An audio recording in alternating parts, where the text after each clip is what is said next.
तो हेलो दोस्तों, आज हम देखते हैं कक्षा 10 की विज्ञान के कुछ महत्वपूर्ण एमसीक्यू यानी बहुकल्पीय। तो हमारे पास पहला बहुकल्पीय है, शुद्ध जल का पीएच मान होता है, यानी शुद्ध जल का जो पीएच मान होता है वो कितना होता है।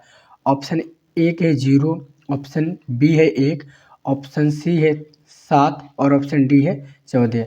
तो हमें मालूम है कि जो शुद्ध जल का पीएच मान होता है वो कितना होता है 7। तो दोस्तों ऑप्शन सी वो सही हो जाएगा। ठीक, फिर हमारे पास है सामान्य ताप पर द्रव अवस्था में पाई जाने वाली अधातु। क्वेश्चन 2 है, सामान्य ताप पर द्रव अवस्था में पाई जाने वाली धातु कौन सी है। क्लोरीन, ब्रोमीन, सोडियम या आयोडीन। तो हम जानते हैं कि सामान्य ताप पर द्रव अवस्था में पाए जाने वाली धातु ब्रोमीन है। और दोस्तों एक क्वेश्चन और याद रखना, कि सामान्य ताप पर द्रव अवस्था में पाए जाने वाली धातु पारा होती है, यानी कि मरकरी है। मनुष्य के क्वेश्चन नंबर 3 है, मनुष्य के हृदय में कोष्ठों यानी बेसनों की संख्या होती है। तो ऑप्शन दिए गए हैं, नंबर ए पर 1 है, नंबर बी पर 2, नंबर सी 3 और नंबर डी है 4। तो इसका सही आंसर है डी, यानी कि 4। मनुष्य के जो हृदय में कोष्ठ होते हैं वो 4 होते हैं। पादपों में जाइलम का कार्य क्या होता है।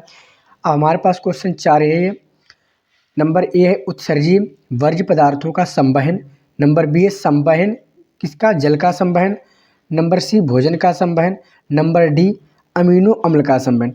तो इसका ऑप्शन हो जाएगा बी सही, यानी कि जो पादप में जल का संवहन करता है वो कौन करता है, जल का संवहन हमारे पास में करता है जाइलम। हम क्वेश्चन नंबर 5 देखेंगे। क्वेश्चन नंबर 5 है, मनुष्य का वृक्क किस तंत्र से संबंधित है, यानी कि जो मनुष्य का वृक्क है वो किस तंत्र से संबंधित है। ऑप्शन ए है पोषण, ऑप्शन बी है श्वसन, ऑप्शन सी है उत्सर्जन तथा ऑप्शन डी है परिवहन। तो इसका सही आंसर हो जाएगा ऑप्शन सी, यानी उत्सर्जन। वृक्क हमारे उत्सर्जन की क्रिया को दर्शाते हैं। हमारे पास क्वेश्चन नंबर 6 है, मूत्र निर्माण होता है, यानी कि शरीर में मूत्र कहाँ पर निर्मित होता है। तो हमारे पास इसका ऑप्शन ए है वृक्क में, ऑप्शन बी है यकृत में, ऑप्शन सी है प्लीहा में और ऑप्शन डी है हृदय में। तो इसका आंसर है ए, यानी कि ऑप्शन ए सही है, वृक्क में। क्वेश्चन 7 है, मस्तिष्क उत्तरदायी है, यानी मस्तिष्क जो है वो किसके लिए उत्तरदायी है। नंबर ए सोचने के लिए और बी है हृदय स्पंदन के लिए, सी शारीरिक संतुलन के लिए और डी ये सभी। तो हमारा जो मस्तिष्क है वो सोचने के लिए, हृदय स्पंदन की क्रिया को नियंत्रण करने के लिए, शारीरिक संतुलन के लिए सभी, यानी कि इसका ऑप्शन डी सही हो जाएगा। हमारे पास क्वेश्चन नंबर 8 है, अलैंगिक जनन मुकुलन द्वारा होता है, यानी अलैंगिक जनन जो है वो मुकुलन द्वारा होता है। नंबर ए अमीबा में, नंबर बी ईस्ट में और नंबर सी प्लाज्मोडियम में, नंबर डी लीशमानिया में। तो इसका सही आंसर हो जाएगा ईस्ट में, यानी कि जो मुकुलन की क्रिया होती है वो ईस्ट में होती है। नंबर हमारे पास 9 नंबर क्वेश्चन है। क्वेश्चन नंबर 9 है हमारे पास में, पौधे में कायिक प्रवर्धन के लिए कौन सा भाग अधिक अनुकूल होता है। ऑप्शन है ए तना, बी पत्ती और सी जड़, डी है प्रकलिका, यानी कि प्रकलिका है डी ऑप्शन। तो इसका सही आंसर हो जाएगा ए, यानी कि तना। अब हम क्वेश्चन नंबर 10 पर आते हैं। क्वेश्चन नंबर 10 है, पराग कोश में होते हैं, यानी पराग कोश में क्या होते हैं। ऑप्शन है ए बाह्यदल, बी अंडाशय, सी बीजांड और डी परागकण। तो इसका सही आंसर है डी, यानी कि परागकण होते हैं पराग कोश में। क्वेश्चन नंबर 11 है, निम्न में कौन मादा जनन तंत्र का भाग नहीं है। तो ऑप्शन ए अंडाशय, ऑप्शन बी गर्भाशय, सी शुक्रवाहिका और डी डिंबवाहिका है। तो इसका सही ऑप्शन हो जाएगा, आंसर हो जाएगा सी, यानी शुक्रवाहिका। ये नर जनन तंत्र है। क्वेश्चन 12 है, निम्न में से कौन सा जीन प्रारूप शुद्ध गोल बीजों का प्रकट करता है। तो ऑप्शन है ए दोनों small T, B capital T और small T, C small T और कैपिटल टी, डी दोनों वो कैपिटल आर। तो इसका आंसर हो जाएगा दोनों कैपिटल आर। मेंडल ने अपना प्रयोग किस पौधे पर किया। तो इसका आंसर क्या होगा। ऑप्शन है ए पपीता, बी आम, सी मटर और डी सेब। तो हमें मालूम है कि हमने पढ़ा है कि जो मेंडल थे उन्होंने अपना प्रयोग मटर के पौधे पर किया था, क्योंकि मटर का पौधा एक वर्षीय होता है और जल्दी तैयार भी हो जाता है। नंबर हमारे पास 14 है, केवल प्रोटीन के बने होते हैं। Number A chloroplast, number B lysosome, number C prions, number D genes, genes है यानी जीन्स। तो इसका आंसर हो जाएगा हमारे पास प्रियांश। जो केवल प्रोटीन के बने होते हैं वो प्रियांश होते हैं। अब हम देखते हैं क्वेश्चन नंबर 15। क्वेश्चन नंबर 15 है हमारे पास, मानव में गुणसूत्रों की संख्या है। तो ऑप्शन है ए 42, बी 44, सी 46 और डी 48। तो ऑप्शन सी सही है, क्योंकि 46 गुणसूत्र होते हैं, 23 जोड़ा। क्वेश्चन है 16 नंबर, दर्पण की फोकस दूरी एफ तथा वक्रता त्रिज्या आर के लिए संबंध है। एफ बराबर 2r, ए ऑप्शन है, बी है एफ बराबर 1/r, सी है 2f बराबर आर और डी है एफ बराबर 2r। तो इसका ऑप्शन सी सही हो जाएगा, क्योंकि जो त्रिज्या होती है वो फोकस दूरी की दोगुनी होती है। क्वेश्चन नंबर 17 है, किस दर्पण के सामने किसी वस्तु को रखने पर उसका प्रतिबिंब वास्तविक, उल्टा व आकार में कुछ छोटा बनेगा। तो इसके ऑप्शन है ए उत्तल, बी अवतल और सी है समतल, डी है इनमें से कोई नहीं। तो इसका जो सही आंसर है, इसका सही आंसर हो जाएगा हमारे पास में अवतल, क्योंकि इसका अवतल सही आंसर है। फिर हमारे पास 18 नंबर क्वेश्चन है। क्वेश्चन क्या है, किसी वस्तु से बड़ा आभासी प्रतिबिंब बनाने वाला दर्पण, यानी किसी वस्तु से बड़ा आभासी प्रतिबिंब बनाने वाला दर्पण है। तो इसके ऑप्शन है ए समतल, बी अवतल, सी उत्तल और डी है कोई गोलीय।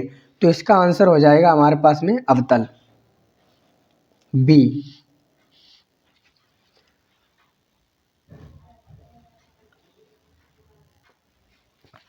हमारे पास क्वेश्चन नंबर 19 है, किसी दर्पण से आप चाहे कितनी भी दूरी पर खड़े हों, आपका प्रतिबिंब सदैव सीधा प्रतीत होता है, तो वह दर्पण होगा।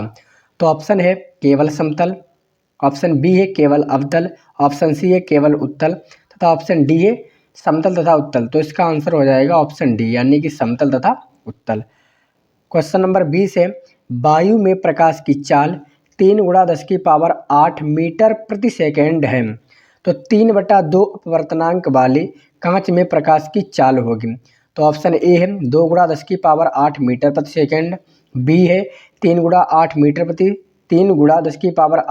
प्रति सेकेंड, सी है 4.5 × 10⁸ मीटर प्रति सेकेंड, डी है 1 × 10⁸ मीटर प्रति सेकेंड।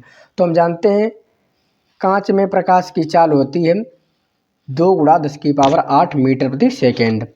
क्वेश्चन नंबर 21 है,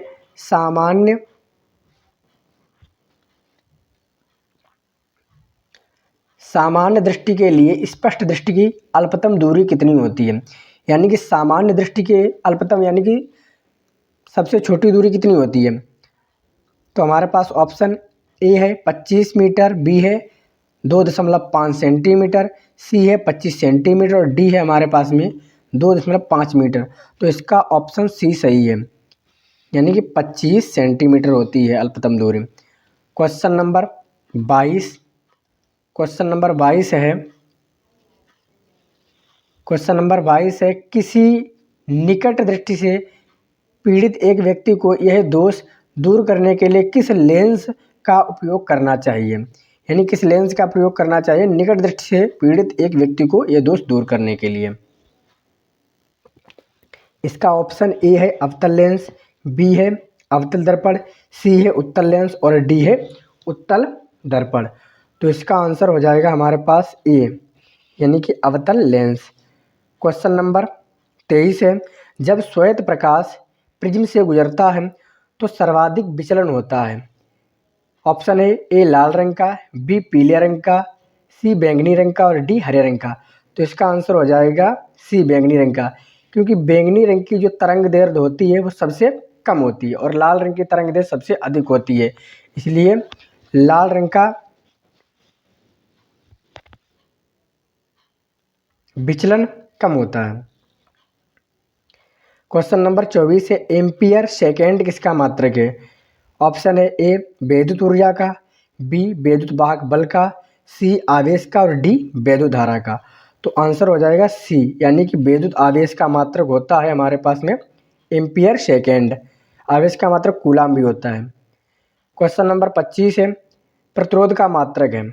तो प्रतिरोध का मात्रक क्या है? Number A ohm, number B ohm प्रति centimetre, number C ohm centimetre, number D volt. तो हम जानते हैं प्रतिरोध का मात्रक क्या होता है? ओम होता है। ये ऑप्शन सही है। और जो हमारा क्वेश्चन 26 है, एल्केनो का सामान्य सूत्र है, यानी कि एल्केनो का सामान्य सूत्र क्या है? CnH2n-2 ये है, और बी पर है CnH2n+2, सी है CnH2n और डी है C2H4। तो ये क्वेश्चन आपके लिए होमवर्क है, इसे आप कमेंट करके इसका आंसर बता सकते हैं क्या होगा। Thank you.